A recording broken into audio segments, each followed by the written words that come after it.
All India Radio presents Morning News.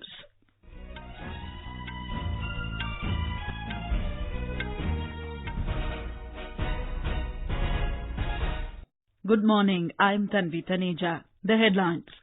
Jammu and Kashmir Governor says advisory for Amarnath pilgrims and tourists is a security measure, asks people not to believe in rumours. Parliament passes the Airports Economic Regulatory Authority of India Amendment Bill 2019 to increase threshold of annual passenger traffic. UGC recommends 20 educational centres for the status of Institutions of Eminence.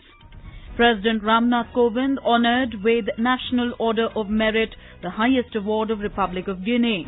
US President Donald Trump says he wants a new nuclear pact to be signed by both Russia and China. And in cricket, India to take on West Indies in the first T20 at Lauderhill in USA today.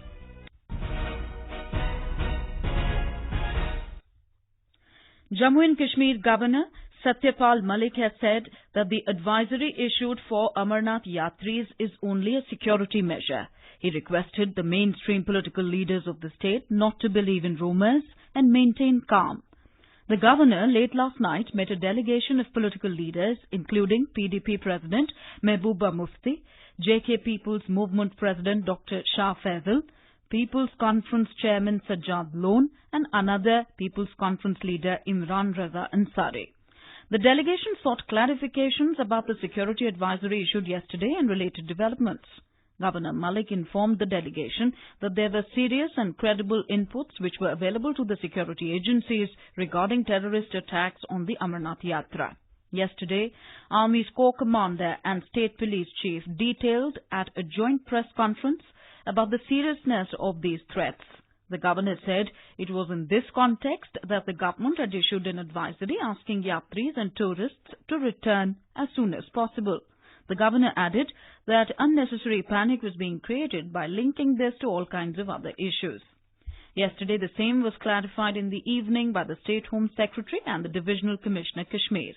In view of inclement weather conditions and landslides, particularly in Jammu region, the authorities on Wednesday had announced that the yatra will remain suspended till tomorrow. Over 3,39,600 yatris had darshan of the Shivling at the holy Amarnath cave till July 31st since start of the yatra on 1st of July. The yatra is scheduled to conclude on August 15th. Still with Jammu and Kashmir, a terrorist was killed in a counter-terrorist operation at Pandushan area of South Kashmir's Shopian district yesterday. An army soldier was also martyred and another soldier was injured in the operation. They said weapons and warlike stores were also recovered from the gunfight site. Meanwhile, a gunfight between terrorists and security forces has raged at Varpora Sopore area in North Kashmir's Baramulla district this morning. Speaking to AIR News, Jammu and Kashmir DGP Dilbag Singh said both operations are still going on. At two different places, our anti-militancy operations are going on. One was started in Shopian, which is now into second day, and one militant has been killed in that operation. Today, early in the morning, we have launched another operation in Sopore district. In both the operations, the Jaish-e-Mohammed militants were holding. One militant has been utilized in Shopian operation, and the other one has been killed in Sopore operation so far. Operation at both the places are on. The Parliament has passed the Airports Economic Regulatory Authority of India Amendment Bill 2019. The bill increases the threshold of the annual passenger traffic for major airports from 15 lakh to over 35 lakh passengers. Earlier, the Airports Economic Regulatory Authority of India Act 2008 defines a major airport as the one with an annual passenger traffic over 15 lakh or any other airport as notified by the central government. Speaking on the bill, Civil Aviation Minister Hardeep Singh Puri said the threshold has been increased as the number of air traffic passenger has been increased to 117 million from 2008 to 345 million as of now. The Bharatiya Janata Party has issued whip for its Rajya Sabha and Lok Sabha MPs, asking them to be present in Parliament from 5th to 7th of August. The party said some important legislative business will be taken up for discussion and passing during these 3 days and asked its MPs to be present positively in Parliament throughout this period. Prime Minister Narendra Modi will inaugurate a 2-day workshop for all BJP MPs in New Delhi today. During the 2-day orientation program, multiple sessions on various subjects will be held aimed at enhancing parliamentary behaviour and public conduct among the newly elected BJP lawmakers. The program will also focus on how to connect with their constituents, gauge their issues and present them in Parliament. Party President Amit Shah and Party Working President J.P. Nadda will also be present on the occasion.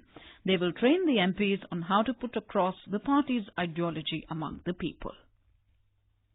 The University Grants Commission UGC has released a list of 20 institutes, 10 public, 10 private, for the grant of the status of Institutions of Eminence IOE. The institutions which are given IOE status from the public category include Delhi University, BHU, Hyderabad University and IIT Madras and Kharagpur. An official release said the UGC made the recommendations on the report of the Empowered Expert Committee set up by the government under the chairmanship of N. Gopalaswamy. The private institutes that received the UGC recommendation for issuing the letter of intent for the eminent status tag include Jamia Hamdard University in New Delhi, O.P. Jindal Global University in Haryana, Shiv Nada University in UP and VIT Vellore in Tamil Nadu. We have a report. Institutions of Eminence scheme has been launched in order to implement the commitment of the Narendra Modi government to empower the higher educational institutions and to help them become world-class teaching and research institutions. Under the scheme, 10 public and 10 private institutions are to be identified to emerge as world-class institutions which will put India on the global education map. The institutions selected will be given greater autonomy and freedom to decide fees, course durations and governance structures. Each public institution selected as Institution of Eminence will be provided financial assistance of up to 1,000 crore rupees over a period of 5 years. In case of private institutions, there will be no financial support, but they will be entitled for more autonomy as a special category deemed university. Swati Rakheja, AIR News, Delhi. This is All India Radio giving you the news. For quick news updates, follow us on our Twitter handle at AIR News Alerts. President Ram Nath Kovind has been awarded the National Order of Merit by the President of Guinea for his exceptional contribution to the advancement of overall relations and development of mutual cooperation between India and Guinea and for promoting friendship and partnership between the people of both nations. This is the highest award of Republic of Guinea. During the award ceremony, President Kovind said the award is dedicated to the people of India and Guinea for his friendship. Earlier, the President had extensive talks with his counterpart. During the delegation-level talks, a range of areas of mutual interest in bilateral, regional and multilateral fields have been discussed. 3 MOUs were signed between the two countries for cooperation in the field of traditional system of medicine, E-Vidya Bharati, E-Arogya Bharati Network Project and renewable energy. The President also announced a new line of credit of $170 million for water supply project of Conakry City. Both countries also agreed on the need for reform of the UN Security Council to make it reflective of the contemporary realities. Today, the President will attend an Indian community event before concluding his visit of the 3 West African nations. External Affairs Minister S. Jaishankar has emphasized on better connectivity between India and other member countries of the Mekong-Ganga Cooperation MGC bloc for developing a vibrant economic growth corridor. The MGC is a sub-regional cooperation organization comprising of India and 5 ASEAN nations, namely Cambodia, Laos, Myanmar, Thailand and Vietnam. Addressing the 10th MGC ministerial meeting in the Thai capital of Bangkok yesterday, Dr. Jaishankar said connectivity is a major focus area of cooperation for India. He said New Delhi looks forward to the early completion of the India-Myanmar-Thailand trilateral highway and its extension to Cambodia, Laos PDR and Vietnam. U.S. President Donald Trump has said he wants a new nuclear pact to be signed by both Russia and China. Mr. Trump said he had spoken to the two countries about the idea and both of them are agreeable. His comments came after the U.S. withdrew from a key nuclear treaty with Russia, raising fears of a new arms race. The U.S. withdrawal yesterday followed accusations by Washington that Russia had violated the pact by deploying a new type of cruise missile. Moscow has, however, denied this. The Cold War-era Intermediate-Range Nuclear Forces INF Treaty banned missiles within the range of 500 to 5,500 kilometers. For the keenly contested election of the Vellore Lok Sabha seat in Tamil Nadu, campaigning ends this evening. The triangular fight between the AIADMK, the DMK and the Nam Tamilar Katchi is reaching feverish pitch, with leaders of the parties and their coalition partners making last-ditch efforts to win the voters. Polling will be held on Monday and votes will be counted on Friday.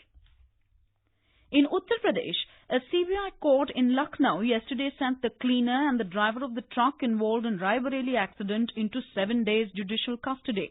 Both will be produced in court today for police remand for further investigation. The CBI team is likely to take both to the accident site in Raebareli for further questioning. More from our correspondent.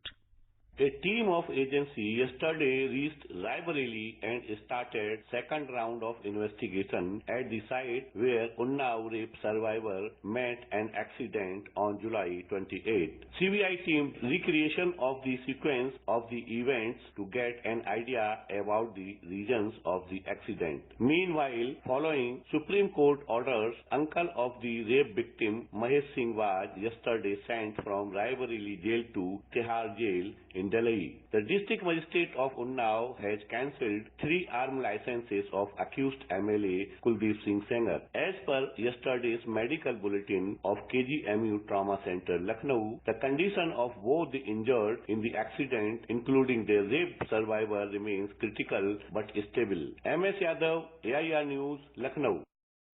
Gujarat Chief Minister Vijay Rupani has said that a series of measures have been taken to restore normalcy in flood-ravaged Vadodara city and the situation would become normal very soon. He was speaking to media persons after visiting flood-affected areas of Vadodara city last evening. Our correspondent reports that state and district administration have taken series of steps to restore normalcy in flood-hit Vadodara. Electricity has been restored in most part of the Vadodara city and now efforts are being made to restore the supply of drinking water. District administration along with municipal corporation has also launched cleanliness drive in the city. Total 11 teams of NDRF and 6 teams of SDRF are still deployed in the city, which had rescued and shifted more than 9,000 people from low-lying areas. Rescue works now almost over and authorities are focusing on health and medical services to the affected people. Yogesh Pandya, Air News, Ahmedabad. And in sports, India will take on the West Indies in the first T20 of the 3-match international series in Lauderhill, USA today. The match is scheduled to begin at 8 p.m. Indian Standard Time. All India Radio will broadcast running commentary on the match alternately in Hindi and English from 7:30 p.m. And now for an overview of today's newspapers, it's over to Lalima Anita Dang. Thank you, Tanvi. The Amarnath Yatra being called off due to security reasons dominates top newspaper headlines this morning. Amarnath Yatra cut short leads the Pioneer. Tourists and Yatris told to leave J&K as army detects park plot, writes the Asian Age. On Kashmir talks, Trump backs off, Jaishankar draws the line is a headline in the Indian Express. The Tribune reports Unnao victim's mother doesn't want her shifted, video of cop being bribed under lens. The Hindustan Times notes piped water to be Modi 2.0 priority with the soon-to-be-launched Jal Jeevan mission with the tagline Har Ghar Nal Se Jal. Affordable housing gets a 10,000 crore rupee booster of liquidity infusion facility, reports the Hindu Business Line. In a first census to seek info on phones, bank accounts, says the Times of India. And finally, quoting data from the World Met Organization, the Hindustan Times reports that July 2019 equaled the hottest month in recorded history. And with that, it's back to you, Tanvi. Thank you, Lalima. And now, before we end the bulletin, here are the headlines once again. Jammu and Kashmir Governor says advisory for Amarnath pilgrims and tourists is a security measure, asks people not to believe in rumours. Parliament passes the Airports Economic Regulatory Authority of India Amendment Bill 2019 to increase threshold of annual passenger traffic. UGC recommends 20 educational centres for the status of Institutions of Eminence. President Ram Nath Kovind honoured with National Order of Merit, the highest award of Republic of Guinea. And in cricket, India to take on West Indies in the first T20 at Lauderhill in USA today. And with that, we end the morning news. Have a nice day.